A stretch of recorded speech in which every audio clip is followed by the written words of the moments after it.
21 दिसंबर 1946 की शाम के करीब 5 बजे यूएस नेवी का प्लेन जिसका नाम जॉर्ज वन था अंटार्कटिका के बर्फीले आसमान में उड़ रहा था। ये कोई आम दिन नहीं था। हल्की ठंड, साफ आसमान, ऐसा लग रहा था जैसे सब कुछ सही रहेगा। इस प्लेन में 9 लोग सवार थे, 2 पायलट, एक रेडियो मैन, 2 मैकेनिस्ट, 2 नाविक, एक फोटोग्राफर और एक जहाज का कैप्टन। ये लोग एक सीक्रेट मिशन पर थे। वर्ल्ड वॉर 2 के 1 साल बाद अमेरिका ने अंटार्कटिका पर एक एक्सपीडिशन भेजा जो आज तक भेजा गया सबसे बड़ा एक्सपीडिशन था। इस दौरान अंटार्कटिका पर 13 शिप्स, 33 एयरक्राफ्ट और 5000 मिलिट्री पर्सनल्स भेजे गए थे। लेकिन इस मिशन का असली मकसद एक्सपीडिशन नहीं बल्कि अंटार्कटिका पर कंट्रोल करना था। ऐसा लग रहा था जैसे अब अगली वॉर अंटार्कटिका पर कब्जा करने के लिए लड़ी जाएगी। इस मिशन का नाम ऑपरेशन हाई जंप था और जॉर्ज वन इस मिशन का पहला कदम था, जिसका काम था अंटार्कटिका पर बेस इस्टेब्लिश करने के लिए जगह ढूंढना और अंटार्कटिका को अमेरिका के कंट्रोल में लाना। प्लेन अब अंटार्कटिका की कोस्ट के पास पहुंच गया था। शाम ढल चुकी थी, लेकिन अचानक मौसम बदल गया।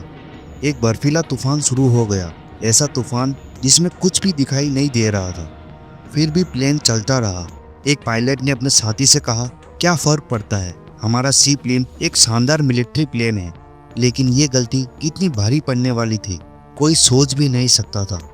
तभी कुछ देर बाद प्लेन का अल्टीमीटर, जो प्लेन की हाइट बताता है कि प्लेन कितना ऊपर उड़ रहा है, अजीब सा बर्ताव करने लगा।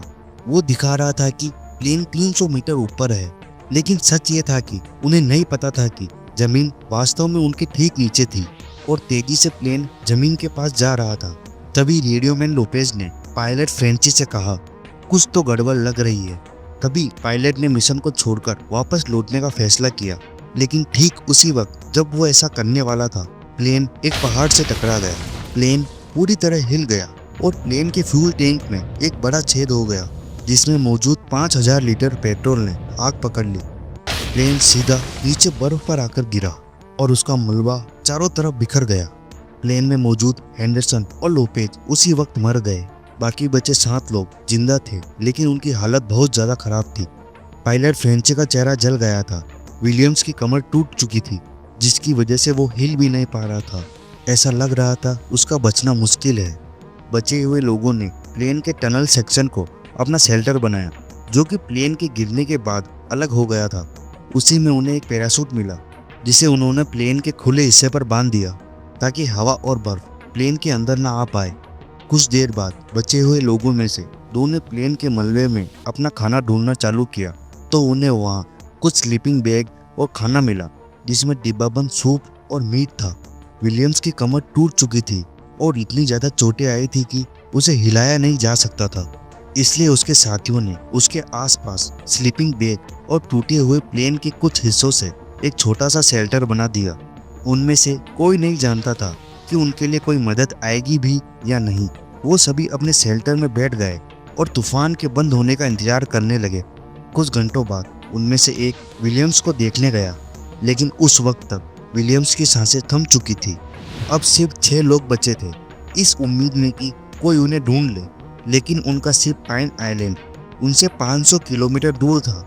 इतने बर्फीले इलाके में प्लेन ढूंढना ऐसा था जैसे रेगिस्तान में सुई ढूंढना। पाइन आइलैंड पर लोग परेशान थे। उन्होंने रेस्क्यू प्लान बनाया, जॉर्ज वन को ढूंढने के लिए प्लेन भेजे, शिप तैयार किए। लेकिन तूफान इतना तेज था कि उसमें जॉर्ज वन को ढूंढना लगभग नामुमकिन था। एक ऐसा प्लेन जो सिर्फ पानी पर उतर सकता था। जॉर्ज वन में अब सिर्फ 6 लोग बचे थे और पायलट फ्रेंची की हालत बिगड़ रही थी। उसके जले हुए घावों की वजह से वह मुश्किल से अपना मुंह खोल पा रहा था, लेकिन उसने हिम्मत नहीं हारी।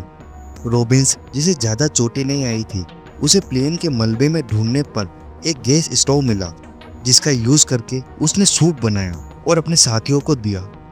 चौथे दिन मौसम साफ हुआ, सूरज निकला और उसकी रोशनी से बर्फ चमक रही थी।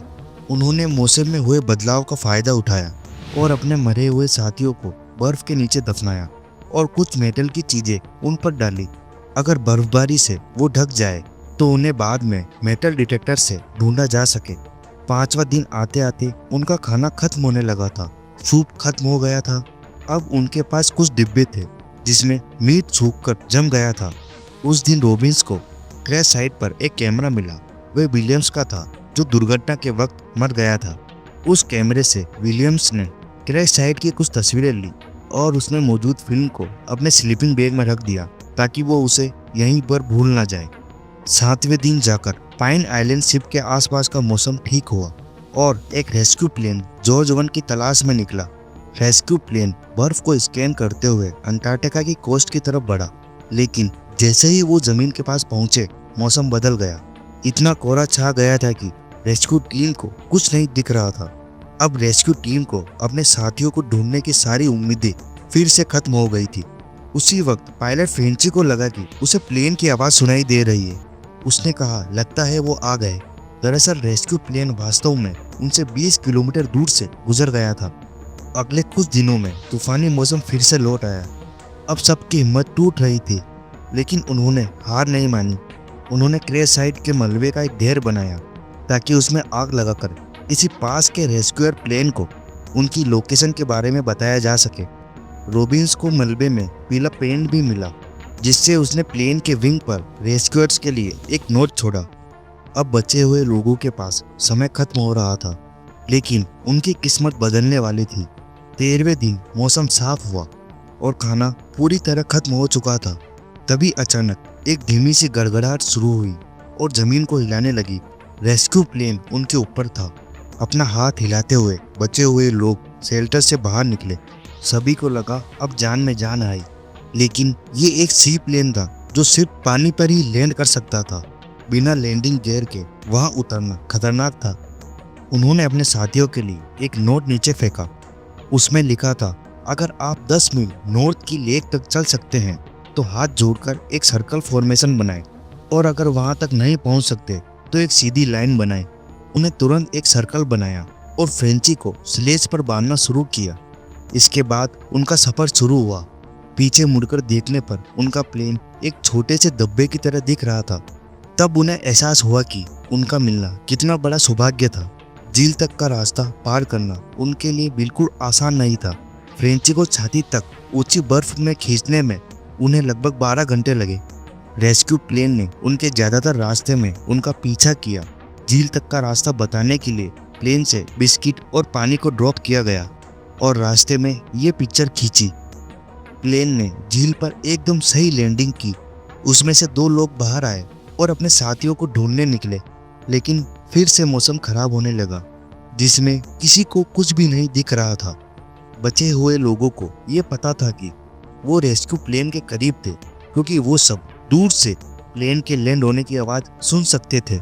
लेकिन जब उन्हें लगा वो पहुंच गए हैं, तो उनके सामने एक 5 मीटर ऊंची चट्टान आ गई, जो उनके और झील के बीच में आखिरी रुकावट थी। आगे बढ़ते रहने के बाद कोहरे में उन्हें एक रास्ता दिखा जो चट्टान के पास से गुजर रहा था। बर्फीले रास्ते से सावधानी से उतरने के बाद कोहरे में से 2 लोग बाहर निकले और 2 हफ्तों तक चले रेस्क्यू ऑपरेशन के बाद अपने बचे हुए साथियों से मिले। सभी को प्लेन में चढ़ाया गया और सभी 6 लोग सुरक्षित पाइन आइलैंड शिप पर पहुंच गए। और वो तीनों लोग, हेंडरसन, लोपेज और विलियम्स, वो आज भी उसी बर्फ में दफन हैं। उनकी कब्रें आज भी वहाँ हैं, 80 सालों से बर्फ के नीचे, जहाँ अब बर्फ की परत 100 मीटर से ज़्यादा मोटी हो गई होगी। विलियम्स का कैमरा भी वहीं छूट गया। उसकी खींची फोटोज आज भी बर्फ के नीचे दबी हैं, लेकिन कोई भी आज तक उस जगह पर उन तीनों की बॉडी लाने के लिए नहीं लौटा। दोस्तों, ये थी हिम्मत और हौसले की एक अनोखी कहानी। Thanks for watching.